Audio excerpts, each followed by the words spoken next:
The worst thing about drowning is that it looks, from the surface, exactly like floating. I want you to hold that thought, because by the time I finish telling you what I found on a Tuesday morning in November, sitting in a property manager's office in Decatur, Georgia, filling out a rental application with a paper cup of lukewarm coffee going cold in my hand, you'll understand why I nearly didn't survive the discovery. Not the debt, the discovery. There's a difference, and that difference is everything. Give me a few minutes. I'll explain. But I need to warn you, what I'm about to tell you ends in a place I never expected, and by the time we get there, you'll understand that some debts cannot be repaid. They can only be burned. My name is Corrigan Vale. I'm 23 years old in this story, though I have aged about 15 years since. My parents are Theodosia and Marvell Vale. You should know their names. I grew up in Harrowfield, a town so small it has one traffic light and two churches that hate each other, located in Southern Virginia between two tobacco fields and a Dollar General that everybody in the county treats like a cathedral. My parents were not poor, exactly. They were what people in Harrowfield called comfortable, which means they had enough money to look respectable and not enough discipline to stay that way. My father drove a pickup truck with a vanity plate. My mother collected ceramic roosters and had opinions about other people's children. They were not extraordinary. That's the part that still crawls under my skin when I think about it. They were so ordinary that I never thought to be suspicious. I was 14 when it happened, though I didn't know it happened until I was 23. 9 years. I want you to sit with that number. 9 years of someone wearing your face to a financial institution while you're in 8th grade worrying about a geometry exam. 9 years of a debt compounding like a slow fire in a wall, invisible, odorless, eating everything structural before a single wisp of smoke rises. I left Harrowfield at 18 on a partial scholarship to a state school in Georgia, studying supply chain logistics because I was practical and because I had no one telling me what I was actually good at. I graduated in 3.5 years. I worked 2 jobs during school, one at a distribution warehouse at 5 in the morning and another at a restaurant on weekends. And I saved with the kind of discipline that only grows in people who've watched money disappear and decided they would not let that happen to them. I had $7,000 saved by the time I graduated. I had no credit cards, I had no debt, I had, I believed, a clean slate. I was wrong about the slate. The apartment building was called the Meridian Lofts, which is a grand name for what was essentially a converted textile mill with exposed brick and radiators that clanged like someone was imprisoned inside them. But I wanted it. I wanted it the way you want the first thing that is genuinely, completely yours. A space with a door you can close, a window you chose, a silence that belongs to you. The property manager was a man named Oswin Pratchkey, mid-50s, bifocals, the energy of someone who had seen every possible human variation and was tired of all of them. He took my application. He ran the credit check. He came back from his desk with a face that I can only describe as carefully neutral. The face of someone who has delivered bad news before and knows that the delivery method matters. He set a printout on the table between us. "Mr. Vale," he said, "this is going to require some conversation." The credit report was 41 pages long. I know because I counted them later, sitting in my car in the parking lot. At that moment, I only saw the first page. I only needed the first page. The number was there at the top, clean and absolute. $341,209. I said, out loud, to no one, "This is someone else's." Oswin Pratchkey looked at me with those bifocals. He didn't say anything. "This is someone else's," I said again. And this time, my voice had a shake in it I didn't authorize. It wasn't someone else's. The social security number was mine. The date of birth was mine. The name, Corrigan Emmett Vale, was mine. But the debts themselves were a life I had never lived. A business loan from a regional bank in Lynchburg for $147,000, issued when I was 14 years old and in 8th grade. A commercial line of credit for $89,000, opened when I was 15. A second loan, $62,000, 16 years old. Supplier invoices, vendor balances, 2 IRS liens, a history of late payments and defaults stretching across 9 years, like a shadow of a business I had never set foot in. The business was called Vale Family Provisions, LLC. I had never heard of it. I called my mother from the parking lot. This is the part people always ask about. What was the call like? What did she say? And I want to be precise here, because precision is the only thing I have left to give this story. I did not call her in a rage. I did not call her in tears. I called her the way you call a doctor to get results back. That specific quality of dread where you are hoping to be told it was a mistake, a clerical error, a misunderstanding with a clean and simple resolution. She answered on the third ring. She sounded the way she always sounded, slightly distracted, slightly warm, like she was in the middle of something else and mildly pleased to be interrupted. "Corrigan, honey, what's going on?" I told her what I had found. I read her the account numbers. I read her the name of the business. I asked her if she knew what Vale Family Provisions, LLC was. There was a pause. Not a long pause, maybe 2 seconds. Then she laughed. It wasn't a nervous laugh or a guilty laugh. It was the easy, dismissive laugh of someone who has just been told something they consider not worth explaining. It was the laugh of someone who does not believe they have done anything wrong. "Oh, Corrigan, baby, family shares everything. That's how family works." I heard myself say, "Mom, that is $341,000 of debt under my name from when I was 14. We built that business for the family," she said. Her voice had shifted slightly, a gentle hardening, the tone of someone who is explaining something obvious to someone who is being unreasonably difficult. "Your daddy and I didn't have good credit. We needed someone's name on the paperwork. You're part of this family." "I was 14, I said. "You're still part of this family," she said. I want to tell you something about the nature of shock, because I think it's misunderstood. People imagine shock as a kind of blankness, a whitening out, a temporary erasure. What I experienced was the opposite. Shock, for me, was a sudden and unbearable clarity. Everything became very specific, very detailed, very loud. I could feel the texture of the steering wheel under my palms. I could hear a truck backing up somewhere across the parking lot. I could feel the exact temperature of the air coming from the vents. My mind was working very, very fast, and it was arriving at conclusions I didn't want. They had done this intentionally. They had discussed it. At some point, when I was in 8th grade and worried about a geometry exam, my parents had sat at a table, probably the same kitchen table where I'd eaten breakfast 10,000 times, and decided to use my identity to borrow money they had no intention of repaying. They had done this with the casual confidence of people who believe that family means ownership. I did not call them back. I drove to a public library. I didn't want to do this at home. I don't know why exactly. It felt like I needed a neutral space. And I sat at a computer terminal and I started writing things down. The names of the creditors, the dates of the accounts, the amounts. I wrote them down in a small notebook I bought from the library's supply desk for 75 cents. Then I opened a new tab and I looked up the Federal Trade Commission's identity theft reporting process. Then I opened another tab. I looked up the IRS fraud reporting line. Then I opened a third tab. I looked up the FBI. I want to be accurate about what happened next, because I have told this story enough times that I know how people imagine it. Some dramatic confrontation, some courtroom scene, some sudden moment of catharsis where justice arrives on cue.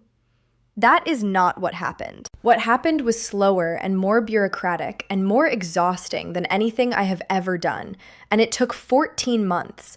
And I want to tell you about the texture of those 14 months, because I think that's the part that actually matters. The first thing I did was file an FTC identity theft report online.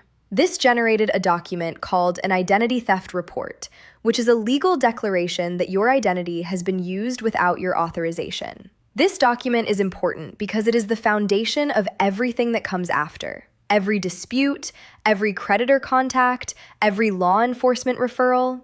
I printed 9 copies. The second thing I did was contact an attorney. Her name was Rennick Osei. She worked at a small consumer rights firm in Atlanta, and she had handled cases like mine before. Not many, but enough to know what the path looked like. She told me on our first call, "This is going to be slow, and it's going to cost you things that aren't money, and I need you to know that before we start." I told her I understood. I did not fully understand, but I hired her anyway. The third thing I did was write a letter to my parents. Not an angry letter, a factual one. I told them what I had filed. I told them what I intended to file. I told them that I was not doing this to harm them, but because I had no other choice, and that if they contacted me in the intervening period, I would be referring all communications to my attorney. I sent it certified mail. I don't know if they opened it. I don't know what they said to each other when they did. I cut off contact the day I mailed the letter. I have not spoken to either of them since. The IRS portion of this took on a life of its own. Vail Family Provisions, LLC, had filed federal tax returns for 6 of the 9 years it operated. Not always correctly, not always completely, but enough to create a paper trail that the IRS's Criminal Investigation Division found interesting. I received a call 4 months after my initial report from a special agent named Wycliffe Amara, who spoke in the measured cadences of someone trained to give away nothing. He asked me questions for 2 hours. He asked me what I had known and when I had known it. He asked me to walk him through the entire sequence of discovery. He asked me, twice, whether I had received any direct financial benefit from the business, any cash, any goods, any payments of any kind. I told him no, and I told him the truth. He said, "We'll be in touch."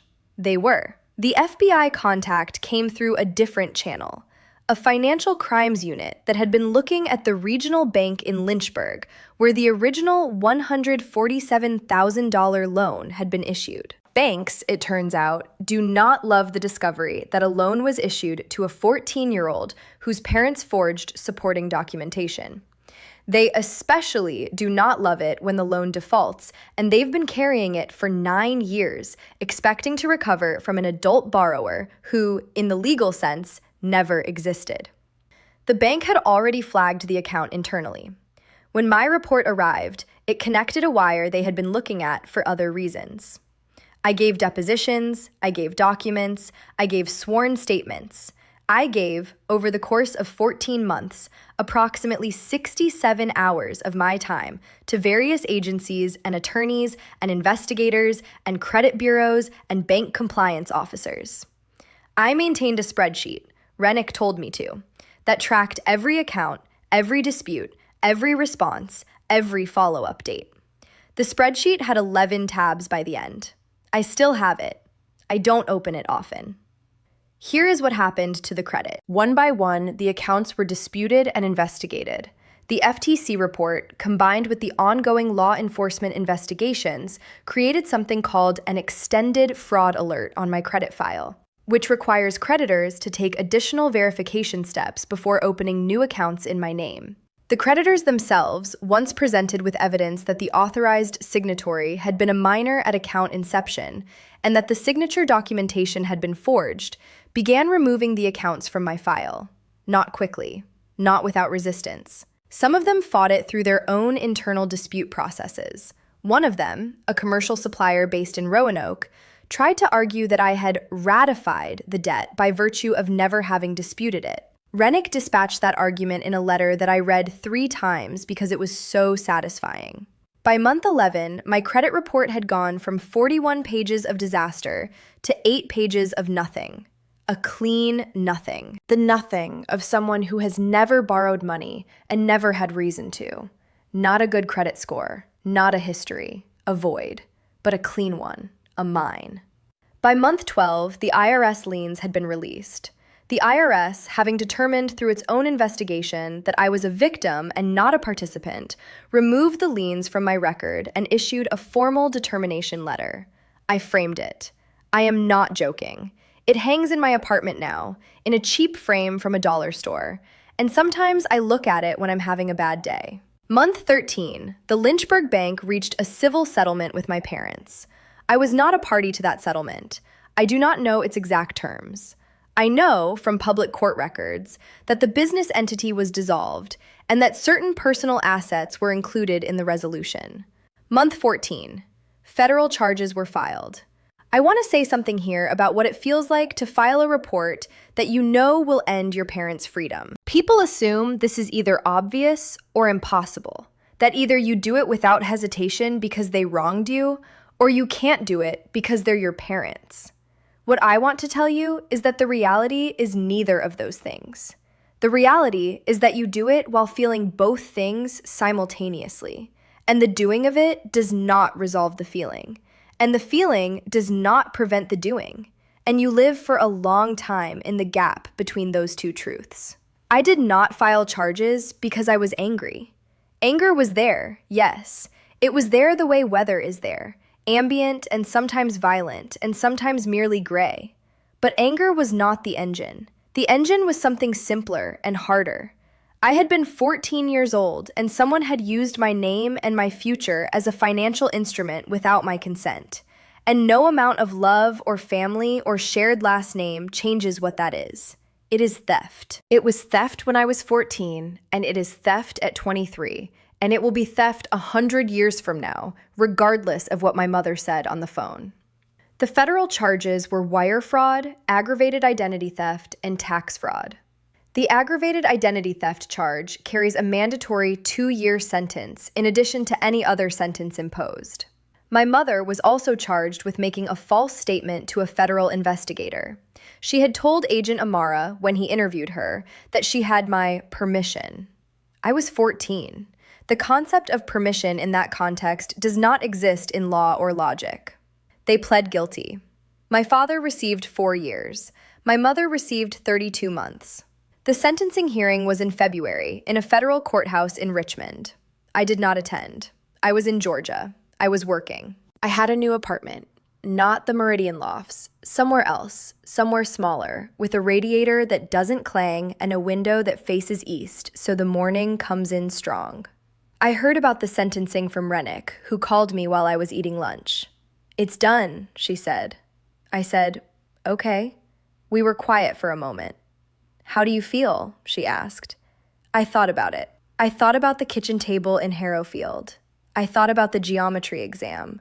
I thought about the parking lot in Decatur and the 41 pages and the lukewarm coffee and Oswin Pratchke's carefully neutral face. I thought about 9 years of a fire in a wall. "Empty," I said, "but clean." My credit score is now 731. I built it deliberately over the 18 months following the resolution, with a secured card and one small loan for a used car that I paid off in 11 months. 731 is not exceptional. 731 is adequate. 731 is mine. I have a job I do not hate, in a city I chose, in an apartment with a key I own. I have a savings account. I have a retirement account. I have a small emergency fund in a high-yield account that earns enough interest to make me feel, occasionally, like someone who understands money. I have not spoken to my parents. I receive, occasionally, letters from my mother. I do not open them.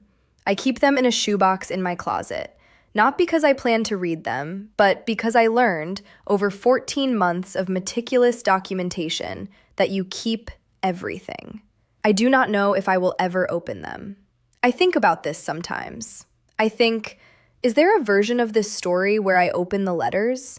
Where something in one of them realigns the world in a way that makes the 9 years feel different? And I always arrive at the same answer, which is probably not.